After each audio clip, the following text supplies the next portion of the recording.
Welcome to Radio Who, What, Why. I'm Jeff Schechtman. It began as a crazy idea. DJs would get bored with music and start talking to the audience. They would take calls, tell stories, and even talk a little politics, sports, and pop culture. Early on, it produced some enduring national personalities like Gene Shepard and Brad Crandall, Long John Nebel, and Larry King and Barry Gray and Joe Franklin. It was known first as spoken word radio. Later, it would give way to an even more colorful and cantankerous cast of characters like Joe Pine and Alan Berg and Morton Downey Jr. Late-night talk radio was, long before Alex Jones, the home of conspiracy theories about crop circles and animal mutilation. Talk radio moved to the big cities with folks like Don Imus and Howard Stern. In New York, Bob Grant would redefine the formula beginning in the early 70s, as he was literally the radio soundtrack that Trump grew up with. In fact, Trump's early racial attacks came directly out of the Bob Grant playbook. And then things changed. The Fairness Doctrine was a policy of the FCC that, quote, required the holders of broadcast licenses to present controversial issues of public importance in a manner that was honest, equitable, and balanced. The Fairness Doctrine would be repealed in 1987, and suddenly radio would be set up to have political power. Then in 1988, a little-known Sacramento newscaster and controversial talk show host named Rush Limbaugh would be let loose nationally. He took the freedom of being untethered from the Fairness Doctrine, combined it with the formulas that had already proved successful in talk, added conservative politics and a sardonic and entertaining tone, and the rest is radio history. It began 30 years ago this week, and it certainly changed the entertainment, news, and political landscape. We're going to talk about that 30-year anniversary of Rush Limbaugh now with my guest, Michael Harrison. He is the editor and publisher of Talkers magazine, but he really is the go-to voice for understanding talk radio in America. Michael, thanks so much for being here with us on Radio Who, What, Why. It's a pleasure to be with you, Jeff. Thank you very much for having me on the program. It's hard to believe 30 years have gone by, and it seems no longer than maybe 28 or 29 years. Amazing how time goes so fast when you're having fun. Indeed. Talk a little bit about your memories of how talk radio was different before Rush, before the repeal of the Fairness Doctrine. Well, before the repeal of the Fairness Doctrine, talk radio was not as controversial and not as politically combative. There were very interesting subjects, and talk radio did exist. It was a small sideshow in the radio landscape. When Talkers started in 1990, we called it the talk radio industry, and even then in 1990 it was just a handful of stations, because doing talk radio was not something everybody could do. There was no mold, there was no formula. So you had interesting characters around the country. They certainly weren't defined by their politics. They were defined by their individuality and their uniqueness. They were curmudgeonly, and they had a lot of life experience, and they were storytellers. And they talked about everything from, women's sexuality. That was something they used to talk about. They talked about visitors from Venus who were, disguising as humans, and basically lifestyle stuff, celebrity gossip, recipes, gardening tips, money. It was the Fairness Doctrine. When that was repealed, it gave everybody the opportunity to talk about politics. Now, why didn't they talk about politics before? Because it was kind of vague, and if you talked about politics, you had to give the other side equal time. You had to cover all the issues from both sides. And that proved to be something that was very difficult to measure. So people avoided it. So the Fairness Doctrine, as a result, didn't create more diversity. It basically chilled discussion about politics. So before the Fairness Doctrine, lots of interesting topics and interesting people. After the Fairness Doctrine, the birth of news talk political radio, and eventually station formats being basically described by the kind of politics that they carry. It's interesting in looking at talk before the Fairness Doctrine. Some of it was political, but the political nature of it was almost personal. They were more ad hominem attacks for exactly the reason you talk about. You couldn't really talk politics because you had to represent the other side, but if you attacked somebody personally, you could kind of get away with that. There was almost more meanness for a while. Yeah, well, I mean, that's an interesting aspect. I don't personally recall that being prominent. I'm sure that existed, but there wasn't this ideological pounding that we hear today, where it's general partisan ideological preaching to choirs. That's another thing. Targeted audiences since the Fairness Doctrine was repealed. Audiences are targeted by what their predisposition already is, and then the radio show is a confirmation of that predisposition. We're seeing that in newspapers, and we're seeing that beyond talk radio. As a matter of fact, talk radio inspired that approach to commercial news organizations all across the board, where you target your readership, you target your viewership, you target your listenership, tell them what they want to hear, and then just preach to the choir. It wasn't that way back before. Before it was you tell them what you think, and you hope that enough people find it interesting to follow you. When Rush started, there was also a way in which he made politics entertaining. There was a sardonic nature to what he did, which was political and partisan, but it was also fun, particularly in those early days. He was a comedian. Rush has, over the years, taken himself far more seriously as his influence grew and as the nation became increasingly polarized and politics went from a spectator sport to a blood sport. So Rush is still humorous, but just slightly. But when Rush first started, humor was a major part of what he did. And he could even be described somewhat as a conservative Jon Stewart. He was a comedian. He was very funny. And a lot of the things that he said were meant to be tongue-in-cheek. They were later interpreted as either arrogant or just him describing himself. You know, like I'm here with one half of my brain tied behind my back. Right. That pompousness, that arrogance was meant to be funny. Some of the terms that he created were meant to be humorous. Even excellence in broadcasting, the EIB network, that was meant to be a joke. You know, excellence in broadcasting network. It was a pompous type of a humor, but it became very much what they call his network. It's not a joke anymore. So it's changed. But yeah, he was a funny guy. And talk about his audiences, because a lot of the audience early on didn't necessarily take him with the same kind of humor. They took it seriously.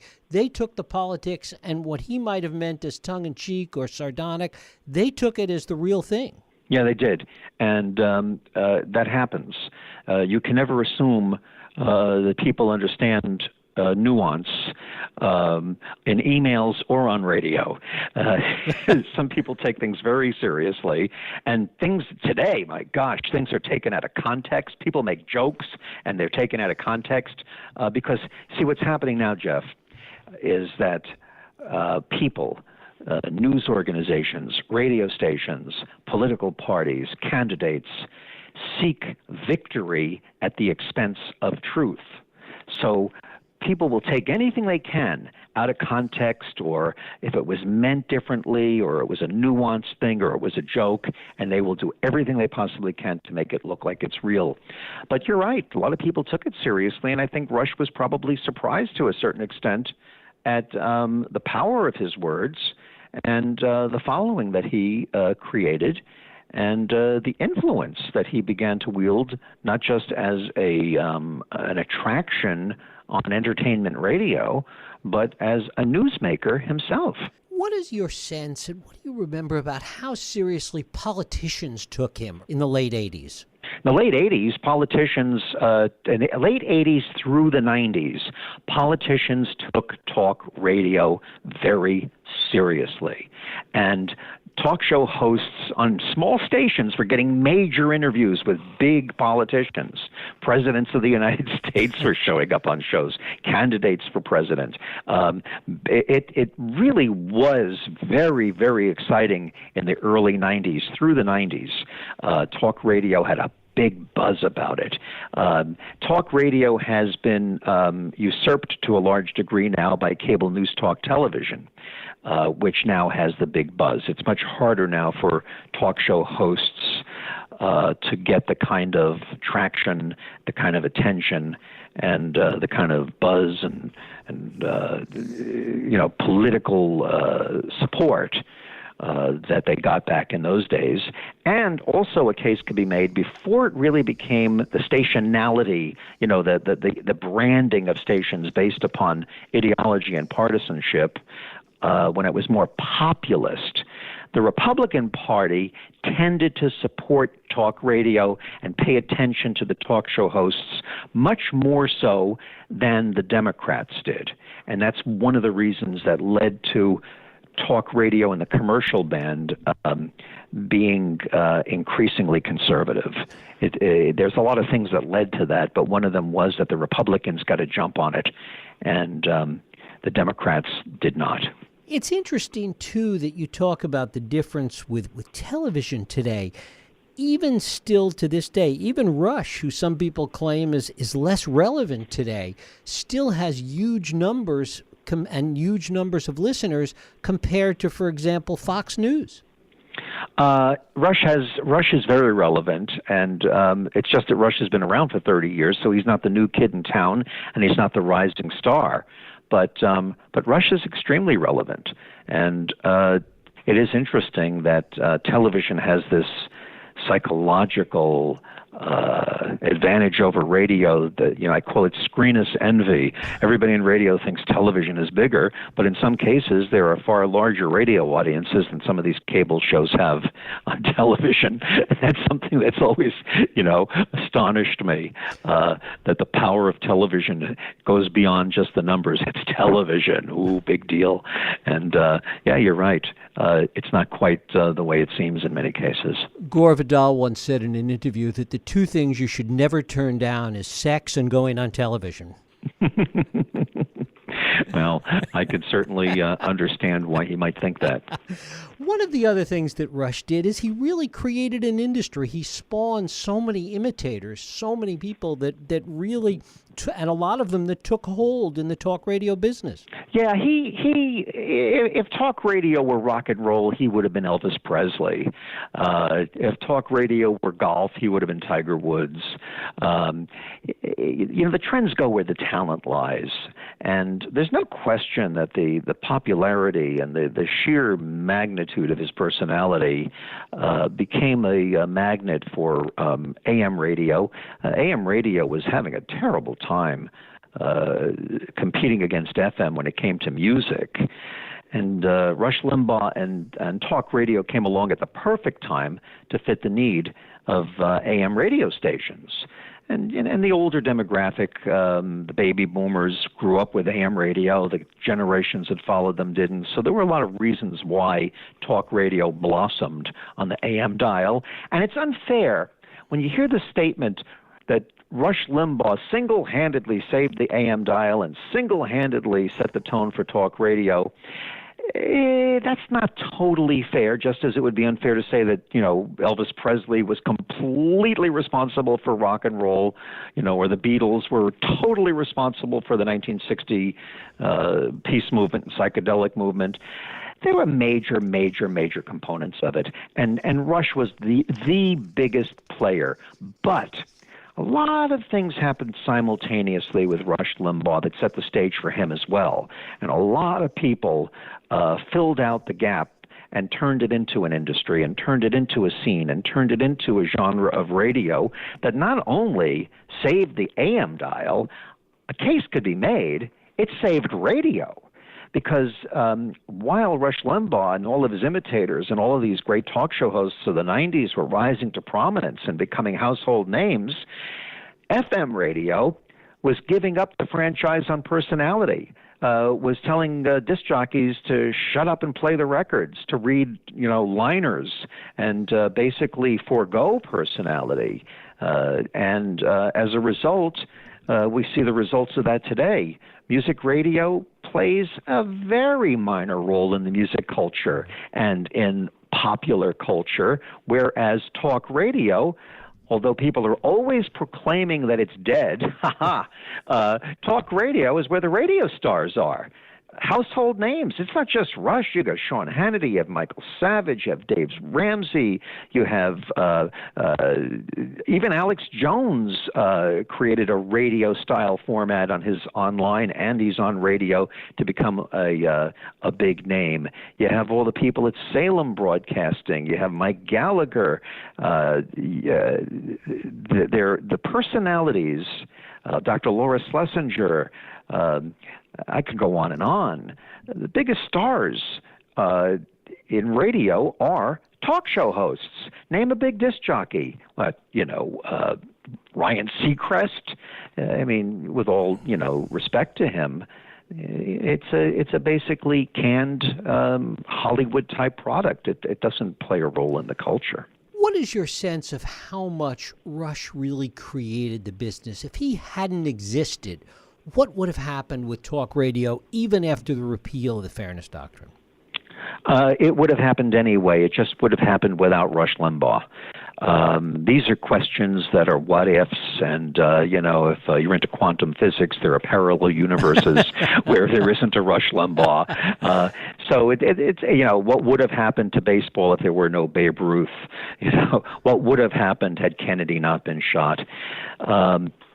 Rush Limbaugh played a major role in it, but there's something. It's kind of mystical how these things work. It's like fire was probably invented all over the world at the same time.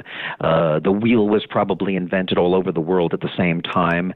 There's something in the human DNA. There's just something in the way things unfold, that the time comes for something and the time is right and it happens. So I believe that talk radio would have happened anyway. However, it certainly did a lot better and made a lot more impact having Rush Limbaugh in the scene. One of the things that people talk about a lot with respect to Rush and conservative political talk radio is the way in which things have shifted over the years, and you've covered every step of this, the degree to which talk radio was influenced by the politics of the time, or the way in which politics influenced what was happening on talk radio. Talk a little bit about that kind of symbiotic relationship. Well, that's the relationship between the media and the news, between the messenger and the message. This is deep media theory, and there is no clear-cut answer. It's like the mirror. You hold the mirror up and you look at the mirror and you see yourself, and then you say, my hair needs to be combed. So the reflection you see of yourself causes you to comb your hair, brush your teeth, take a shave, for a woman putting on makeup. So the reflection changes the thing that's being reflected. And the media is a reflection of society. It is a reflection of the news. And in reflecting it, it influences it. You put a bunch of television cameras in a baseball game, and suddenly the baseball game becomes a television show. As a matter of fact, the presence of cameras anywhere turns whatever is happening into a television show. Look at the award ceremonies. They're not television shows. They originally were news events covered by TV. So the relationship between talk radio and politics is a great example of the two-way street of art imitating life and life imitating art and the power of media, but there is something else always going on that the media can't take it unto itself to control everything. You have to give and take, otherwise the public will leave you behind. The news will unfold, the river will turn, and the media will be left behind. That's why media does research. That's why media tries to figure out what the public wants. Radio is a fascinating medium in as much as it's extremely grassroots. It reflects the street. Going back to music radio, when rock and roll radio was really happening, they went to enormous efforts to know, what are the kids listening to? What are the kids saying? We want to reflect that. We want to play songs they like. And then, of course, by playing the songs, they would sell them, and they would be able to make a hit. But we used to have a saying in music radio, it's got to be in the grooves to be a hit. If you're preaching something, or you're saying something, or you're playing a record, or you're talking about a political opinion, and it doesn't have it in the grooves, it's not already in the public consciousness, you can talk till you're blue in the face and no one's going to follow you. So it's a fascinating two-way street, and it's been at the very heart of what I've studied and talked about for my entire career, is that magical relationship between the media and the message that it carries. And it's also different, and you and I have talked about this a little bit in the past, different between radio and television, that there are very few guys that can be successful in both. Yeah, because it takes two different parts of the brain. The audio and the visual aspects of these media make them very philosophically and theoretically, from a media perspective, different. They're not the same game. It's like one is basketball and one is football. And you could be athletic, but to be a major leaguer in both football and baseball, or hockey and basketball, that's kind of rare. They all involve goals. They all involve speed. They all involve muscles. But they're different games, and they affect the psyche differently, and it takes a different mix of chemistry and abilities to do it. And that's exactly the case with radio and television. And that's why when you get a double threat like Sean Hannity, who at the moment is on top of the cable news talk television world and on top of the talk radio world, that's an amazing thing. That's an ambidextrousness that is very admirable and very rare. Rush Limbaugh wasn't able to really make it on TV. He did not translate to TV very well, whereas on radio it works perfectly. Other people can do both, but they're stronger in one than the other. Yeah, I mean, Bill O'Reilly is an interesting case in point, who worked on television, but not so much on radio. It worked pretty well on radio, but because it didn't work as well on radio as it did on television, it was deemed a failure. He got a bum rap on that. He was not as good on television, on radio, as he was on television.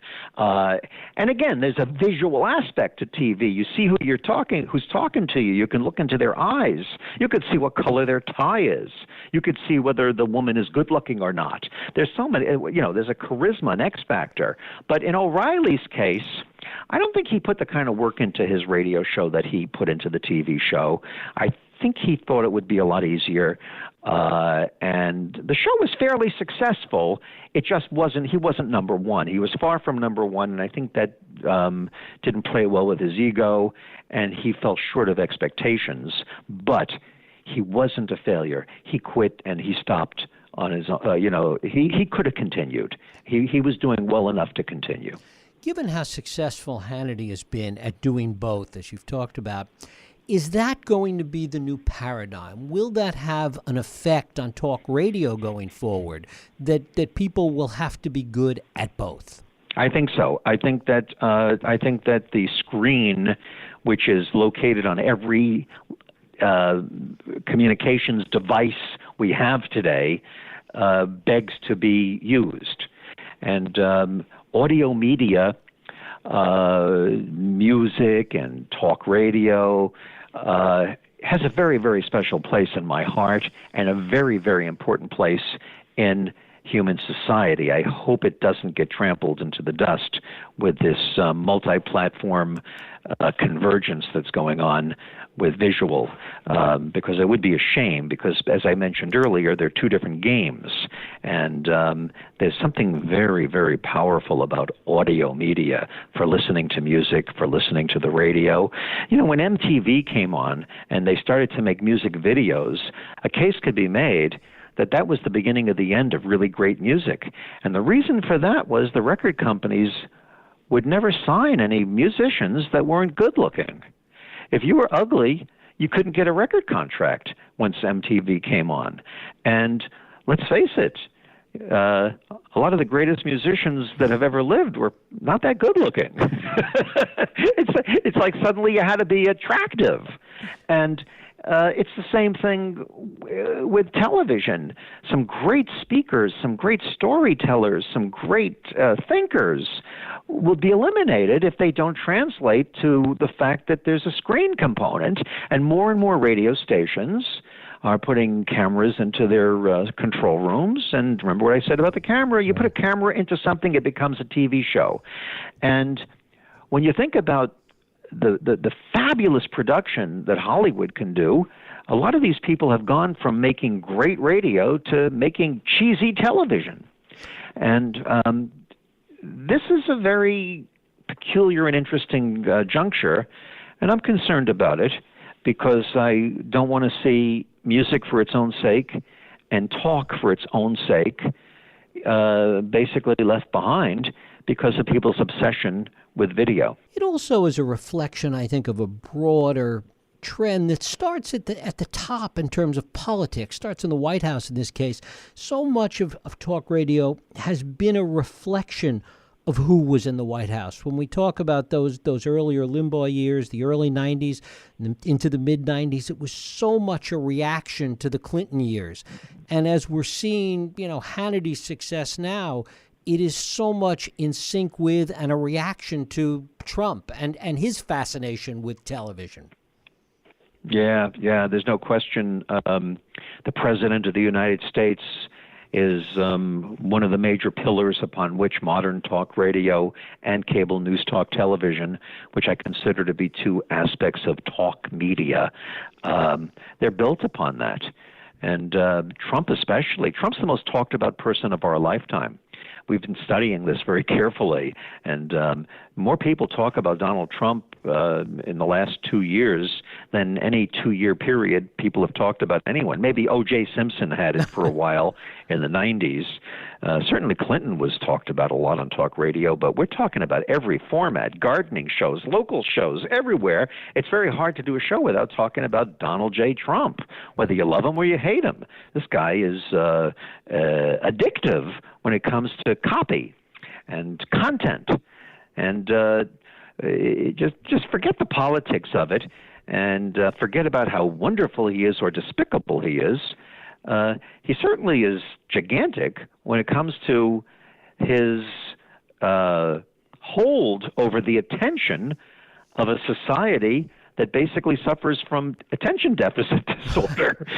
It's miraculous. And what that says finally about the future of talk radio, when the president himself, the White House itself, is a reality TV show, when that sucks up all the air, what does it mean for talk entertainment and talk radio? It means that they're going to be talking about the White House and they're going to be talking about Trump until Trump runs his course, and then they'll be talking about something else. And that's a key, Jeff, this is a key question, because when I started Talkers Magazine, it was right before the first Persian Gulf War. And when that war ended, people said to me, they asked me, what's talk radio going to talk about now that the war is over? And then when the big election of 92, that was a really colorful election. When that was over, what's talk radio going to talk about now that the election is over? And it's always, what's talk radio going to talk about now that whatever it is, it's over? And when Trump is over, and Trump will be over, it'll either be 1 minute from now, 2 years from now, or 6 years from now, or any number in between. But Trump will eventually become yesterday's. When that happens, there'll be new stuff, and talk radio will be there, because talking, and when I say talk radio, I mean talk radio and talk television and talk internet and talk satellite and podcasting and all of the different permutations of talk shows. It will still be around because the human being, Homo sapiens, is the animal that talks. Yak, yak, yak. We are talkers, and we are listeners, and that's what we do, and this is a format that'll never run out of material. Michael Harrison, it's always a pleasure. I thank you so much for spending time with us here on Radio Who, What, Why. Pleasure. Thanks for some really good questions, Jeff. And thank you for listening and for joining us here on Radio Who, What, Why. I hope you join us next week for another Radio Who, What, Why podcast. I'm Jeff Sheckman. If you like this podcast, please feel free to share and help others find it by rating and reviewing it on iTunes. You can also support this podcast and all the work we do by going to whowhatwhy.org/donate.